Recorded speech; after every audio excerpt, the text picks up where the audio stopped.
سلام دوستان عزیز، امروز یک سوال جذری بر ما داده شده. دوستا بر ما کامنت دادن که سوال جذری رو چطور میتونیم حل کنیم.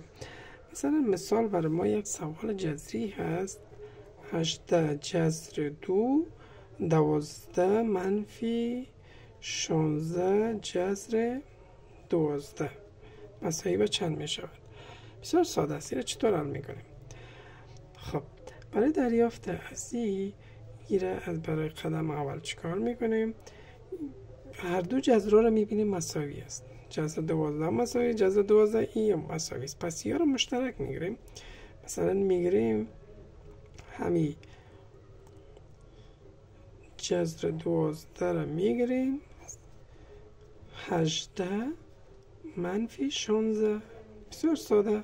اگه یه رو ضرب بزنیم پس هم این رو میده. خب حالا چی کار میکنیم؟ از 18 که 16 بره 2 یعنی این چند میشه؟ 2. پس سوال ما 2 جذر 12 میشه. خب مرحله اول، مرحله دوم، حالا مرحله سومش چه قسم میشه؟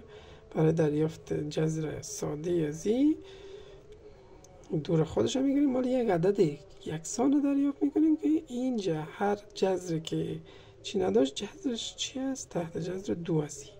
یعنی 12 رو چرب بسار میکنیم، مثلا 3 ضرب 4 میگیریم مساوی میشه به 2.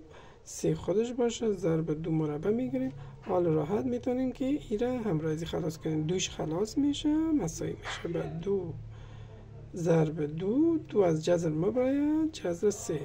جواب فاینال ما 4 جذر 3 است. تشکر.